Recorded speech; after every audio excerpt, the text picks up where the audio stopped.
Hi అందరికీ. ఈరోజు మనం కెమిస్ట్రీలో చాలా ముఖ్యమైన ఫండమెంటల్ టాపిక్స్ అయిన ఆమ్లాలు, క్షారాలు, ఇంకా లవణాల గురించి మాట్లాడుకుందాం. ముఖ్యంగా పాలిసెట్ ఎగ్జామ్కి ప్రిపేర్ అవుతున్న వాళ్లకు ఈ కాన్సెప్ట్స్ అనేవి చాలా చాలా కీలకం. సో ఈ విశ్లేషణము చివరి వరకు మిస్ అవ్వకుండా ఫాలో అవ్వండి. మొదలుపెట్టడానికి ముందు ఒక చిన్న ప్రశ్న. నిమ్మకాయలు, సబ్బులు, కార్ బ్యాటరీలు వీటన్నింటికీ కామన్గా ఉన్నదేంటి? వినడానికి సంబంధం లేనట్లు అనిపించినా వీటన్నింటి వెనుక ఒకే కెమికల్ ప్రిన్సిపల్ దాగి ఉంది. ఈ విశ్లేషణ పూర్తయ్యేసరికి ఆ సీక్రెటేంటో మనకే క్లియర్గా అర్థమవుతుంది. ఓకే, ఈరోజు మనం ఏమేం కవర్ చేయబోతున్నామో ఒకసారి చూద్దాం. ఫస్ట్ మన డైలీ లైఫ్లో ఉండే యాసిడ్స్, బేసెస్ గురించి తెలుసుకుంటాం. ఆ తర్వాత వాటి అసలైన డెఫినిషన్స్ ఏంటో చూసి రంగులు మార్చే ఇండికేటర్స్ ప్రపంచంలోకి వెళ్దాం. అక్కడి నుంచి pH స్కేల్ని డీకోడ్ చేసి ఫైనల్గా కొన్ని పాలిసెట్ ప్రశ్నలతో మన నాలెడ్జ్ని టెస్ట్ చేసుకుందాం. So let's start. సెక్షన్ 1, మన చుట్టూ ఉన్న ఆమ్లాలు మరియు క్షారాలు. చాలామంది అనుకున్నట్టు కెమిస్ట్రీ అంటే ఏదో ల్యాబ్లో టెస్ట్ ట్యూబ్లకే పరిమితం కాదు. మన కిచెన్ నుంచి మన బాడీలో జరిగే రియాక్షన్స్ వరకు అన్నీ కెమిస్ట్రీనే. ఉదాహరణకి నిమ్మకాయలు అంత పుల్లగా ఎందుకుంటాయి? ఎందుకంటే వాటిలో సిట్రిక్ యాసిడ్ ఉంటుంది. ఇంకా చెప్పాలంటే మనం తిన్న ఫుడ్ని డైజెస్ట్ చేసే మన కడుపులోనే హైడ్రోక్లోరిక్ యాసిడ్ ఉంటుంది. మరోవైపు మనం రోజూ వాడే సబ్బులు, టూత్పేస్ట్, వంట సోడా ఇవన్నీ క్షారాలకు బేసెస్కి బెస్ట్ ఎగ్జాంపుల్స్. చూశారా అన్నీ మన చుట్టూ ఉన్నవే? సరే, ఈ ఉదాహరణలు చూశాం కదా. ఇప్పుడు అసలు కాన్సెప్ట్లోకి వెళ్దాం. ఒక పదార్థాన్ని యాసిడ్ అని లేదా బేస్ అని ఎలా డిసైడ్ చేస్తారు? వాటి కోర్ ప్రాపర్టీస్ ఏంటో కొంచెం డీప్గా చూద్దాం. ముందుగా యాసిడ్స్. సాధారణంగా ఇవి రుచికి పుల్లగా ఉంటాయి, కానీ వాటి చాలా ఇంపార్టెంట్ కెమికల్ ప్రాపర్టీ ఏంటంటే అవి చాలా మెటల్స్తో రియాక్ట్ అయ్యి హైడ్రోజన్ గ్యాస్ను రిలీజ్ చేస్తాయి. ఈ పాయింట్ బాగా గుర్తుపెట్టుకోండి, ఇది చాలా కీలకం.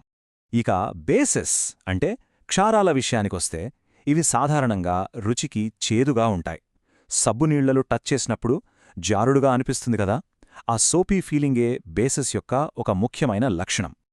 ఇక్కడ ఈ టేబుల్లో యాసిడ్స్కి, బేసెస్కి మధ్యున్న మెయిన్ డిఫరెన్సెస్ ఒకసారి చూద్దాం.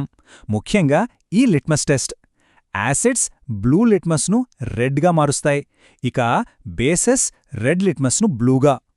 ఇది చాలా చాలా ఇంపార్టెంట్. ఈ ఒక్క పాయింట్ నుంచే ఎగ్జామ్లో ప్రశ్నలు రావడానికి చాలా ఎక్కువ అవకాశముంది. సో ఇది బాగా గుర్తుపెట్టుకోవాలి. సరే, ఇప్పుడు మనం నేర్చుకున్నది ప్రాక్టికల్గా చూద్దాం. ఇది చూడండి, స్ట్రెయిట్గా పాలిసెట్ 2023లో అడిగిన ప్రశ్న.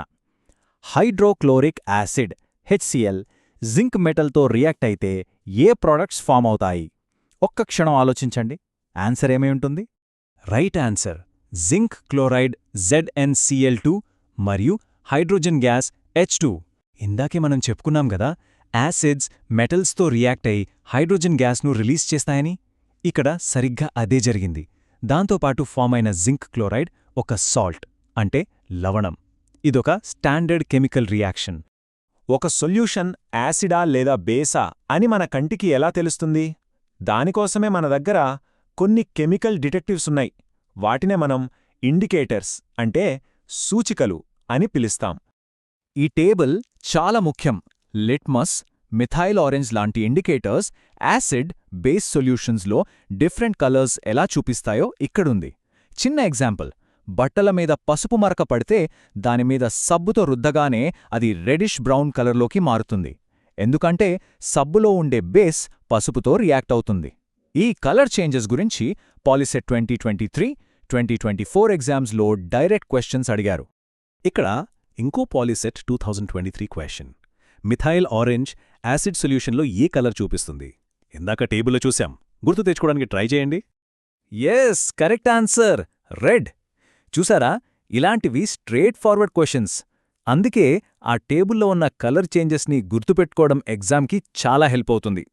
ఈ స్లైడ్లో మీరు చూస్తున్నది నేరుగా స్టడీ మెటీరియల్ నుంచి తీసిందే. యాసిడ్స్, బేసెస్, వాటి ప్రాపర్టీస్ ఇవన్నీ పాలిసెట్ కెమిస్ట్రీ సిలబస్లో ఎంత కోర్ టాపిక్స్ అనేది ఇది మనకు క్లియర్గా చూపిస్తుంది. ఇండికేటర్స్ ఒక పదార్థం యాసిడా, బేసా అని మాత్రమే చెప్తాయి, కానీ అది ఎంత స్ట్రాంగ్ యాసిడ్ లేదా ఎంత స్ట్రాంగ్ బేస్ అని ఎలా తెలుస్తుంది? దానికోసమే మనం pH స్కేల్ని వాడతాం. ఈ pH స్కేల్ని అర్థం చేసుకోవడం చాలా సింపుల్. 0 నుంచి 6 వరకు ఉంటే యాసిడ్, సరిగ్గా 7 ఉంటే న్యూట్రల్ అంటే ప్యూర్ వాటర్ లాగా. ఇక 8 నుంచి 14 వరకు ఉంటే బేస్. నంబర్ 0కి ఎంత దగ్గరగా ఉంటే అంత స్ట్రాంగ్ యాసిడ్, 14కి ఎంత దగ్గరగా ఉంటే అంత స్ట్రాంగ్ బేస్ అన్నమాట. ఇప్పుడు ఈ నంబర్ చూడండి, 5.6. ఇది జస్ట్ ఒక నంబర్ కాదు, దీనికి మన పర్యావరణంతో ఒక చాలా ముఖ్యమైన కనెక్షన్ ఉంది. అదేంటంటే వర్షపు నీటి pH వాల్యూ గనక 5.6 కన్నా తక్కువకు పడిపోతే దాన్ని మనం యాసిడ్ రెయిన్ అంటే ఆమ్లవర్షమని పిలుస్తాం. ఇది పర్యావరణానికి చాలా ప్రమాదకరం. ఈ పాయింట్ మీద పాలిసెట్ 2024లో క్వెశ్చన్ వచ్చింది. అయితే ఈ pH అనేది కేవలం పర్యావరణానికే కాదు, మన హెల్త్కి కూడా చాలా దగ్గర సంబంధం ఉంది. ఎగ్జాంపుల్కి, మన నోటిలో pH వాల్యూ తగ్గితే అంటే అసిడిటీ పెరిగితే పళ్ళు పుచ్చిపోవడం మొదలవుతుంది. అయితే ఇక్కడొక ప్రశ్న, మన పళ్లపై ఉండే చాలా గట్టి పొర, అదే ఎనామిల్, అది అసలు ఏ పదార్థంతో తయారవుతుంది? చూడండి, ఈ కాన్సెప్ట్ మీద పాలిసెట్ 2024, 2025లో కూడా ప్రశ్నలు టచ్ చేశారు. సమాధానం కాల్షియం ఫాస్ఫేట్. మన బాడీలోనే ఇది హార్డెస్ట్ సబ్స్టెన్స్. అయినా సరే నోట్లో ఫామ్ అయ్యే యాసిడ్స్ దీన్ని కూడా నెమ్మదిగా కరిగించేస్తాయి. అందుకే టూత్ హెల్త్ కోసం ఓరల్ హైజీన్ మెయింటైన్ చేయడం చాలా ముఖ్యం. రైట్, మనం ఆల్మోస్ట్ చివరి సెక్షన్కి వచ్చేశాం. ఇప్పటివరకు మనం నేర్చుకున్న కాన్సెప్ట్స్ అన్నింటినీ కలిపి ఇంకో ఇంట్రెస్టింగ్ పాలిసెట్ క్వశ్చన్కి ఆన్సర్ చేయడానికి ట్రై చేద్దాం. ఇది పాలిసెట్ 2025 నుంచి వచ్చిన ఒక కాన్సెప్ట్ బేస్డ్ క్వెశ్చన్. ఇది మన అండర్స్టాండింగ్ని టెస్ట్ చేస్తుంది. యాసిడ్ సొల్యూషన్స్ ఎలక్ట్రిసిటీని ఎందుకు కండక్ట్ చేస్తాయి? వాటిలో ఏముంది కరెంట్ పాస్ అవ్వడానికి? ఆన్సర్ చాలా సింపుల్. అయాన్స్ ఉండటం వల్ల. యాసిడ్స్ని వాటర్లో కలిపినప్పుడు అవి H+ లాంటి ఛార్జ్ ఉన్న అయాన్స్గా విడిపోతాయి. ఎలక్ట్రిసిటీ ఫ్లో అవ్వడానికి ఈ మూవ్ అయ్యే అయాన్లే క్యారియర్స్లా పనిచేస్తాయి. అందుకే acid solutions good conductors of electricity. ఈ విశ్లేషణను ఒక ఆలోచనతో ముగిద్దాం. మనం ఈరోజు మాట్లాడుకున్న యాసిడ్స్, బేసెస్ యొక్క బేసిక్ ప్రాపర్టీస్ చాలా సింపుల్గా అనిపించొచ్చు. కానీ యాసిడ్ రెయిన్ దగ్గర్నుంచి మన టూత్ హెల్త్ వరకు ఎన్నో కాంప్లెక్స్ ప్రాబ్లమ్స్ని అర్థం చేసుకోవడానికి, వాటికి సొల్యూషన్స్ కనుక్కోవడానికి ఈ ఫండమెంటల్ నాలెడ్జ్ ఎలా బేస్ అవుతుందో ఒక్కసారి ఆలోచించండి.